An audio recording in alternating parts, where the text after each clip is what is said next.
नमस्कार दोस्तों, स्वागत है आप सभी का छात्रशाला एकेडमी के इस नए एपिसोड में। दोस्तों, हम लोग इस एपिसोड में सामान्य ज्ञान के टॉप 30 क्वेश्चन देखने वाले हैं और ये क्वेश्चन आपकी आगामी सभी प्रतियोगी परीक्षाओं के लिए अति महत्वपूर्ण है, इसलिए वीडियो को पूरा अंत तक जरूर देखिएगा। चलिए शुरू करते हैं। दोस्तों, यदि आप हमारे चैनल पर नए हैं तो चैनल को सब्सक्राइब करके नोटिफिकेशन को ऑन जरूर कर लीजिए। चलिए पहला क्वेश्चन देखते हैं। भारत का नेपोलियन किसे कहा जाता है? दोस्तों, भारत का नेपोलियन किसे कहा जाता है? ऑप्शन में दिए गए हैं अकबर, मलिक अंबर, चंद्रगुप्त मौर्य या फिर समुद्रगुप्त। दोस्तों, इसका राइट आंसर हो जाएगा डी, समुद्रगुप्त को कहा जाता है। अगला प्रश्न देखेंगे। अगला प्रश्न है, ओणम त्यौहार मुख्य रूप से किस राज्य में मनाया जाता है? दोस्तों, ओणम त्यौहार मुख्य रूप से किस राज्य में मनाया जाता है? ऑप्शन में दिए गए हैं तमिलनाडु, तेलंगाना, कर्नाटक या फिर केरल। दोस्तों, इसका राइट आंसर हो जाएगा डी, केरल में मनाया जाता है, तो डी इसका राइट आंसर हो जाएगा। अगला प्रश्न देखेंगे। दिया गया है कि दूरबीन का आविष्कार किसने किया था? दोस्तों, ऑप्शन में दिए गए हैं Hans Lippershey, Johannes Kepler, Frank Hetel, Nicolaus Copernicus. दोस्तों, इसका राइट आंसर हो जाएगा ए, हैंस लेपर्सी ने किया था दूरबीन का आविष्कार। और दोस्तों, दूरबीन का सबसे पहले प्रयोग गैलीलियो गैलीली ने किया था, ये आपको याद रखना है। अगला प्रश्न देखेंगे। दुनिया का सबसे बड़ा जानवर कौन सा है? दोस्तों, दुनिया का सबसे बड़ा जानवर कौन सा है? ऑप्शन में दिया है ब्लू व्हेल, ऊंट, हाथी या फिर दरियाई घोड़ा। दोस्तों, इसका राइट आंसर हो जाएगा ए, ब्लू व्हेल है। अगला प्रश्न है, डिस्कवरी ऑफ इंडिया नामक पुस्तक किसने लिखी थी? दोस्तों, ऑप्शन में दिए गए हैं एम.एन. रॉय, महात्मा गांधी, लाला लाजपत राय, जवाहरलाल नेहरू। दोस्तों, इसका राइट आंसर हो जाएगा डी, जवाहरलाल नेहरू ने लिखी थी डिस्कवरी ऑफ इंडिया नामक पुस्तक। अगला प्रश्न है, मधुबनी किस राज्य की लोक चित्रकला शैली है? दोस्तों, मधुबनी किस राज्य की लोक चित्रकला शैली है? ऑप्शन में दिया गया है उड़ीसा, आंध्र प्रदेश, बिहार या फिर मध्य प्रदेश। दोस्तों, इसका राइट आंसर हो जाएगा सी, बिहार की है। अगला प्रश्न है, भारत की सबसे बड़ी जनजाति कौन सी है? दोस्तों, भारत की सबसे बड़ी जनजाति कौन सी है? ऑप्शन में दिए गए गोंड, इरूला, पेनियन, राजी। दोस्तों, राइट आंसर हो जाएगा गोंड है। भारत की सबसे बड़ी जनजाति गोंड है, आपको याद रखना है, एग्जाम में इससे क्वेश्चन पूछा गया है। अगला प्रश्न है, भारत की सबसे लंबी स्थलीय सीमा किस देश से लगती है? दोस्तों, भारत की सबसे लंबी स्थलीय सीमा यह बांग्लादेश से लगती है, सी राइट आंसर हो जाएगा। चलिए आगे देखते हैं।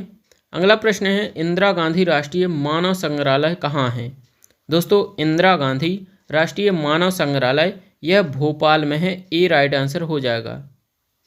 चलिए आगे देखते हैं। अगला प्रश्न है, शतरंज के बोर्ड में खानों की कुल संख्या कितनी होती है?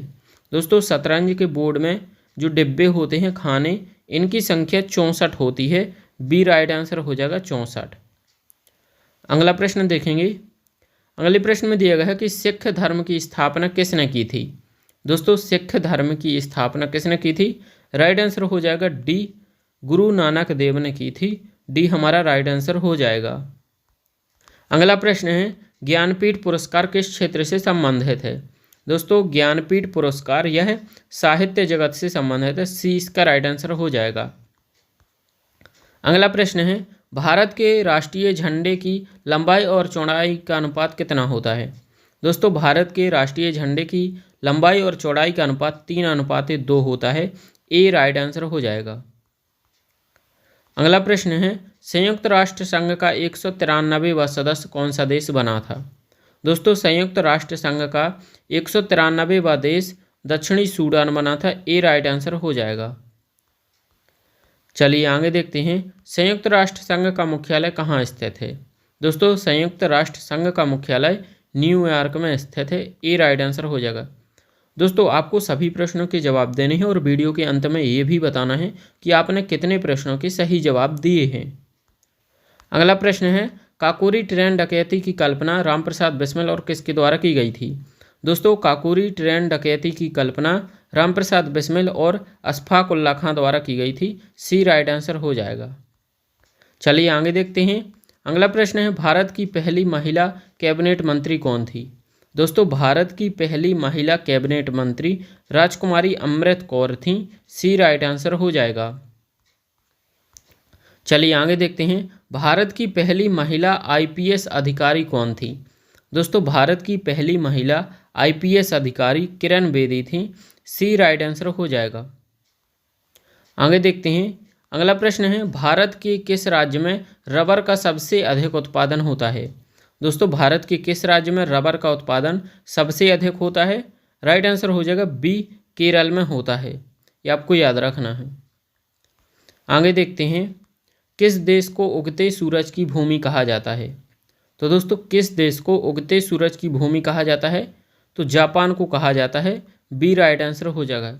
और यदि क्वेश्चन पूछे कि भारत में किस राज्य को उगते सूरज का प्रदेश कहा जाता है, तो दोस्तों अरुणाचल प्रदेश को कहा जाता है। ये आपको याद रखना है।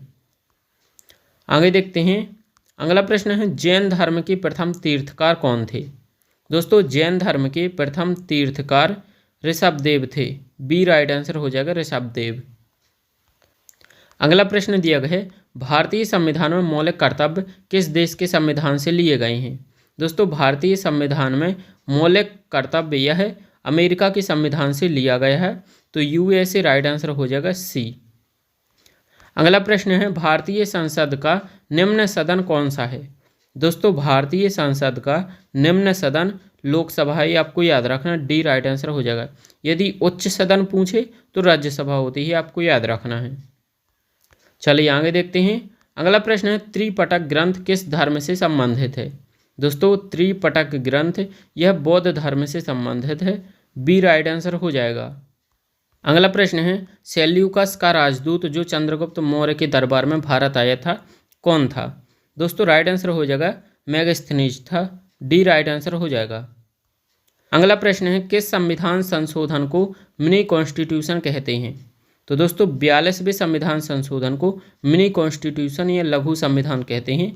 डी राइट आंसर हो जाएगा। अगला प्रश्न है, संयुक्त राष्ट्र संघ महासभा की प्रथम महिला अध्यक्ष कौन थी? दोस्तों संयुक्त राष्ट्र संघ महासभा की प्रथम महिला अध्यक्ष विजया लक्ष्मी पंडित थी। ए राइट आंसर हो जाएगा। चलिए आगे देखते हैं। अगला प्रश्न है, किस सुल्तान ने अपनी राजधानी दिल्ली से दौलताबाद स्थानांतरित की थी?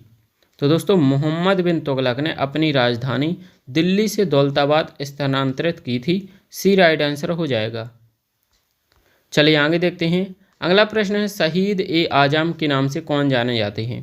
दोस्तों शहीद ए आजम के नाम से भगत सिंह जाने जाते हैं। सी राइट आंसर हो जाएगा। अगला प्रश्न है, किस धातु को चाकू से आसानी से काटा जा सकता है? तो दोस्तों सोडियम धातु को चाकू से आसानी से काटा जा सकता है।